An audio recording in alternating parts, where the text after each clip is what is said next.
March 30-ന് സംസ്ഥാനമൊട്ടാകെ മാലിന്യമുക്ത നവകേരളം എന്ന പദ്ധതി നടപ്പിലാക്കുകയാണ്. അതിൻ്റെ ഭാഗമായി റാന്നി പഴവങ്ങാടി പഞ്ചായത്തിലെ റാന്നി പാലം മുതൽ പ്ലാച്ചേരി വരെ എല്ലാ മേഖലകളിലും ശുചീകരണ പ്രവർത്തനം നടന്നു വരികയാണ്. റോഡുകളുടെ ഇരുവശങ്ങളിലും ഹരിതകർമ്മസേനയുടെ സഹകരണത്തോടെ ശുചീകരണ പ്രവർത്തനങ്ങൾ നടന്നു വരുന്നു. ഞങ്ങളിവിടെ മാലിന്യമുക്ത നവകേരളത്തിൻ്റെ ഭാഗമായിട്ട് ഞങ്ങൾ ശുചിത്വ പഞ്ചായത്ത് എന്ന ലക്ഷ്യത്തിന് വേണ്ടി ഞങ്ങൾ റാന്നി വലിയ പാലം മുതൽ പ്ലാച്ചേരി വരെയാണ് ഞങ്ങൾ പഴവങ്ങാടി പഞ്ചായത്തിൻ്റെ ഞങ്ങളിവിടെ റോഡ് ശുചീകരണത്തിനായിട്ട് ഞങ്ങൾ ഇറങ്ങിയത്. ഞങ്ങൾ പഴവങ്ങാടി പഞ്ചായത്ത് ഹരിതകർമ്മസേന അംഗങ്ങളാണ്. ഞങ്ങൾ 28 അംഗങ്ങളാണ് നമുക്ക് പഴവങ്ങാടി പഞ്ചായത്തിലുള്ളത്. അപ്പം അതിൽ നിന്നാണ് ഞങ്ങൾ 6 പേര് ഈ ക്ലീനിങ്ങിനായിട്ട് എത്തിയത്. പഞ്ചായത്തിൻ്റെ നല്ലൊരു പ്രവർത്തനം നമുക്ക് മുന്നോട്ട് കൊണ്ടുപോകുക എന്നുള്ളതും കൂടെ ഉണ്ട് നമ്മുടെ ലക്ഷ്യം. പഞ്ചായത്തിൻ്റെ 17 വാർഡുകളിലും പ്രധാനപ്പെട്ട കേന്ദ്രങ്ങളിൽ ശുചിത്വ മിഷൻ ബോർഡുകൾ, ബോട്ടിൽ ബൂത്തുകൾ, വേസ്റ്റ് ബിന്നുകൾ കൂടാതെ നഗര സൗന്ദര്യവൽക്കരണത്തിൻ്റെ ഭാഗമായി പൂന്തോട്ടം എന്നിവ പൊതുജന പങ്കാളിത്തത്തോടുകൂടി നടപ്പിലാക്കുകയാണ്.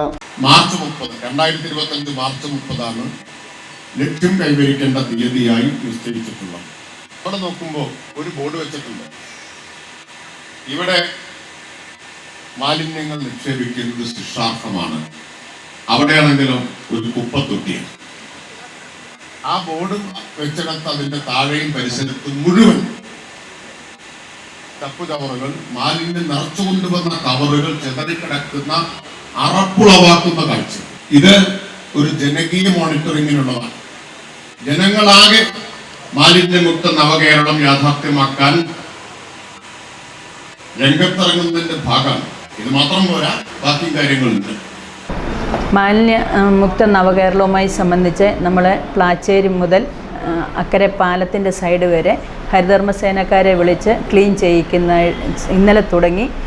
അത് തീരുന്നിടം വരെ നമ്മുടെ വഴിയരികിലിരിക്കുന്ന മാലിന്യങ്ങൾ, അതായത് മാലിന്യങ്ങളെല്ലാം ശേഖരിച്ച് നമ്മൾ അത് നിർമ്മാർജ്ജനം ചെയ്യുകയും അതോടൊപ്പം തന്നെ നമ്മൾ സൗന്ദര്യവൽക്കരണം ചെടിച്ചട്ടികൾ വാങ്ങി നമ്മൾക്ക് സൗന്ദര്യവൽക്കരണം ചെയ്യുവാനായിട്ട് നമുക്ക് കടക്കാരുമായിട്ട് വ്യാപാരികളുമായിട്ട് സംസാരിച്ച് അങ്ങനെ ചെയ്യുവാനും നമ്മൾ തീരുമാനം എടുത്തിട്ടുണ്ട്.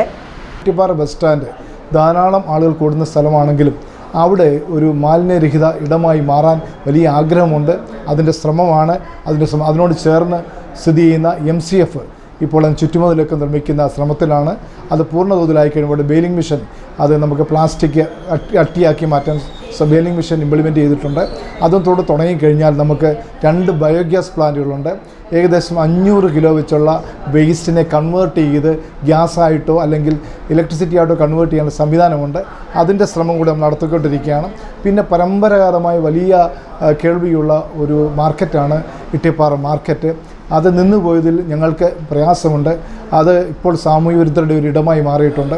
അതുകൊണ്ട് അത് പോലീസിൻ്റെ നിർദ്ദേശപ്രകാരം അത് ഫെൻസിങ് കെട്ടി ലോക്കിട്ട് മാറ്റിക്കൊണ്ട് നമ്മൾ ഇനിയും ആദ്യമായിട്ട് നമ്മൾ കുടുംബശ്രീയുടെയൊക്കെ സഹായത്തോടെ ഒരു വിപണന മേഖല സംഘടിപ്പിക്കുകയും ഒരു കാർഷിക കേന്ദ്രമായി അതിനെ മാറ്റിയും തുടർന്ന് നമ്മുടെ ചന്തയുടെ പഴയ പ്രതാപത്തിലേക്ക് കൊണ്ടുപോകാൻ ഒരു ശ്രമവും നടത്തുകയാണ്.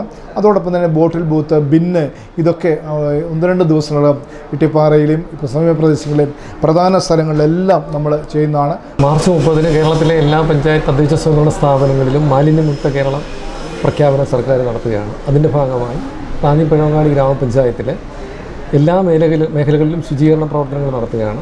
ഞങ്ങൾ പ്രധാനമായും പമ്പ പാലം മുതൽ പ്ലാച്ചേരി വരെ എല്ലാ മാലിന്യവും നിർമ്മാർജ്ജനം ചെയ്യുകയും ഒപ്പം തന്നെ അവിടെ ബോർഡുകൾ സ്ഥാപിക്കുക, ബ്യൂട്ടിഫിക്കേഷൻ നടത്തുക, ബോട്ടിൽ ബൂത്ത് സ്ഥാപിക്കുക, വേസ്റ്റ് ബിന്നുകൾ സ്ഥാപിക്കുക. 17 വാർഡിൻ്റെയും പ്രധാനപ്പെട്ട കേന്ദ്രങ്ങളിൽ ഈ പ്രവർത്തനം ഞങ്ങൾ നടത്തുന്നുണ്ട്. അതോടൊപ്പം തന്നെ പൊതുജനത്തെ കൂടെ നിർത്തിക്കൊണ്ടാണ് ഇത് ചെയ്യുന്നത്. കാരണം ഇത് തുടർ പ്രക്രിയയാണല്ലോ. അതുകൊണ്ട് ഈ ക്ലിയർ ആക്കുന്ന സ്ഥലങ്ങളിൽ വീണ്ടും വേസ്റ്റ് നിക്ഷേപിക്കാതിരിക്കാനാണ് പൊതുജനങ്ങളുടെ സഹകരണം കൂടെ ആവശ്യപ്പെട്ടുകൊണ്ടാണ് ഈ പദ്ധതി ഞങ്ങൾ ചെയ്യുന്നത്. പൂന്തോട്ടങ്ങൾ എന്നിവ പൊതുജന പങ്കാളിത്തത്തോടുകൂടി നടപ്പിലാക്കുകയാണ്.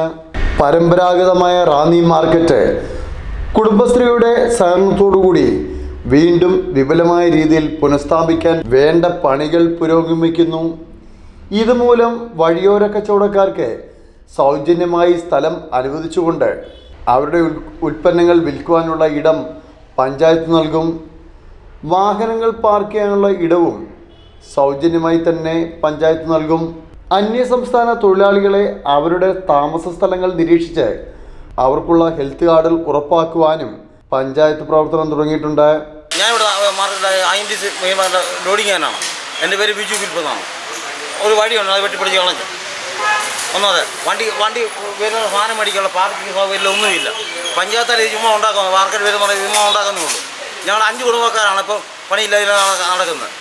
അതുപോലെ കച്ചവടക്കാർ 52 കച്ചവടക്കാരുണ്ടായിരുന്നു. ഇപ്പോൾ ആരും ഒരു മഷം പോലും മാർക്കറ്റിൽ കയറുന്നൊന്നുമില്ല. City news Ranni.